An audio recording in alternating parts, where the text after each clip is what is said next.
Trump campaigned on these tariffs and Trump rolled them out yesterday. And as we talk about things going forward, as we talk about household budgets and everything, we need to make sure that we are labeling this Trump's trade war or Trump's tariffs to make sure the marketing stays consistent, because this is definitely something that he implemented.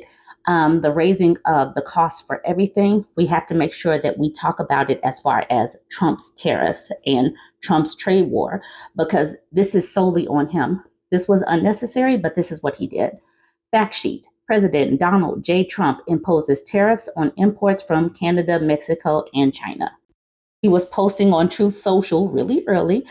He said the tariff lobby headed by the globalist and always wrong Wall Street Journal is working hard to justify countries like Canada, Mexico, China, and too many others to name continue the decades-long ripoff of America, both with regard to trade, crimes, and poisonous drugs that are allowed to so freely flow into America. Those days are over. The United States has major deficits with Canada, Mexico, and China, and almost all countries owes $36 trillion, and we're not going to be the stupid country any longer. Make your product in the United States, and there are no tariffs. Why should the United States lose trillions of dollars in subsidizing other countries? And why should these other countries pay a small fraction of the cost of what the United States citizens pay for drugs and pharmaceuticals, as an example? This will be the golden age of America. Will there be some pain? Yes, maybe, and maybe not. But we will make America great again, and it will all be worth the price that must be paid. We are a country that is now being run with common sense, and the results will be spectacular. Soon after that post, he posted another one. We pay hundreds of billions of dollars to subsidize Canada. Why? There's no reason. We don't need anything they have. We have unlimited energy, should make our own cars, and have more lumber than we can ever use. Without this massive subsidy, Canada ceases to exist as a viable country. Harsh but true. Therefore, Canada should become our cherished 51st state. Much lower taxes and far better military protection for the people of Canada, and no tariffs. I want to speak directly to Americans, our closest friends and neighbors. This is a choice that, yes, will harm Canadians, but beyond that, it will have real consequences for you, the American people. As I have consistently said, tariffs against Canada will put your jobs at risk, potentially shutting down American auto assembly plants and other manufacturing facilities. They will raise costs for you, including food at the grocery stores and gas at the pump. They will impede your access to an affordable supply of vital goods crucial for U.S. security, such as nickel, potash, uranium, steel, and aluminum. They will violate the free trade agreement that the President and I, along with our Mexican partner, negotiated and signed a few years ago. But it doesn't have to be this way. As I've said before, if President Trump wants to usher in a new golden age for the United States, the better path is to partner with Canada, not to punish us. Many of our car products are made in both Mexico and Canada. So if you need car parts, if you need a repair, if you need something done to your car prices are about to go up. If you, our insurance rates are going to go up because the insurance pays for repairs. And if they have to pay more for the parts to get things fixed, we're going to pay more. It's going to take longer to get your car fixed. You better not get into any car trouble. You better not get into an accident. It's going to take longer if production shuts down or if costs go up. Really think about what is going on. This is going to harm people. This is going to make people lose jobs. This person, Chrystia Freeland, I believe must be Canadian. She says, if Donald Trump slaps 25% tariffs on Canadian goods, we must hit back dollar for dollar, starting with 100% tariffs on all Tesla vehicles and United States wine, beer, and spirits. We must protect Canadian workers and businesses. We are now in a trade war. We're now in an economic war with our trade partners. This is a post from Ron Filipkowski. This says, Canada's Conservative Party leader. Post on the left is from Pierre 3 months ago after our election. Post on the right is from today. So the post directly after the election. Congratulations to Donald J. Trump on his election as the 47th President of the United States. The U.S. is Canada's best friend and biggest trading partner, and I will work with the President to benefit both countries. My mission, save our jobs. What he posted today, we must put Canada first. This is why common sense conservatives condemn President Trump's massive, unjust, and unjustified tariffs on Canada's already weak economy. Canada is the United States' closest neighbor, greatest ally, and best friend. We share the longest undefended border and fought alongside Americans in 2 world wars, Korea and Afghanistan, where 158 of our brave men and women died, helping the United States avenge the 9/11 attacks. There is no justification whatsoever for this treatment. And this is someone that was congratulating Trump. What Trump has done is made conservatives, liberals, and everything in between in Canada come together to retaliate against us. This is going to definitely hurt some businesses. Canadian provinces take aim at United States red states by yanking liquor from shelves. Leaders of 2 of Canada's largest provinces said they have ordered the removal of United States liquor from shelves in response to President Donald Trump's newly announced tariffs on America's northern border. Ontario Premier Doug Ford, who leads Canada's most populous province, over 14 million people, said in a tweet on Sunday that officials will soon be removing American products from provincial liquor store shelves. Every year, the Liquor Control Board of Ontario sells nearly $1 billion worth of American wine, beer, spirits, and seltzers. Not anymore. On Saturday, the leader of Canada's 3rd most populous province, British Columbia's Premier David Eby, said the local alcohol authority will stop buying liquor from Republican voting states and immediately pull some bottles from shelves.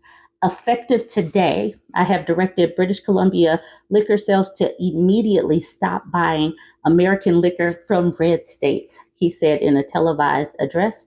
Liquor store employees will be removing the most popular of these brands from government store shelves. Mexico vows retaliation to Trump tariffs without detailing targets. Summary: President Sheinbaum orders tariffs in response to U.S. measures. Mexico GDP could fall 4% in 2025 if Trump tariff maintained. Sheinbaum rejects slander that drug cartels, Mexican government are allied. All right, so that's the summary.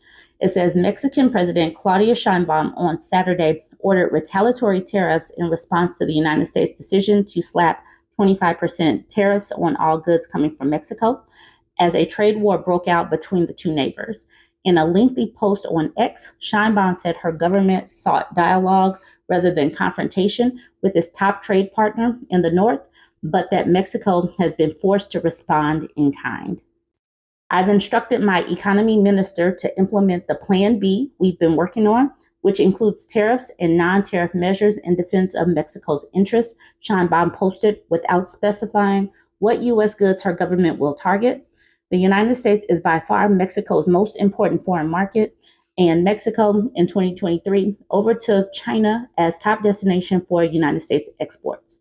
Mexico has been preparing for possible retaliatory tariffs on imports from the U.S. ranging from 5% to 20% on pork, cheese, fresh produce, manufactured steel, and aluminum, according to sources familiar with the matter. The auto industry will initially be exempt, they said. Economy Minister Marcelo Ebrard said on X that Trump's tariffs were a flagrant violation of the U.S.-Mexico-Canada agreement. Plan B is underway. We will win. The United States exports to Mexico accounted for more than $322 billion in 2023, Census Bureau data showed, while the United States imported more than $475 billion worth of Mexican products. Almost a third of Mexico's GDP depends directly on exports to the U.S. Here are some goods in the crosshairs of Trump tariffs on Mexico, Canada, and China. Some of the things in these articles overlap, so I won't go through all of this. But it says the business between the North American nations now exceeds China, totaling 1.8 trillion in 2023. That is far greater than 643 billion in the commerce that the United States did with China in that same year. Trump declared an economic emergency Saturday in order to place duties of 10% on all imports from China and 25% on imports from Mexico and Canada. Energy imported from Canada, included oil, natural gas, and electricity, will be taxed at a lower 10% rate. The following are just a few imported goods whose prices may be hit first. For decades, auto companies have built supply chains that cross the borders of the United States, Mexico, and Canada. More than 1 in 5 of the cars and light trucks sold in the United States were built in Canada or Mexico, according to the S&P Global Mobility. In 2023, the United States imported $69 billion worth of cars, light trucks from Mexico, more than any other country, and $37 billion from Canada. Another $78 billion in auto parts came from Mexico and $20 billion from Canada. The engines in Ford F-Series pickups and the iconic Mustang sports coupes, for instance, come from Canada. You have engines and car seats and other things that cross the borders multiple times before going into a finished vehicle, said Scott Lincecum, a trade analyst at the Libertarian Cato Institute. You have American parts going to Mexico to be put into vehicles that are then shipped back to the United States. You throw 25% tariffs into all that, and that's just a grenade. China is also a major supplier of auto parts in the United States.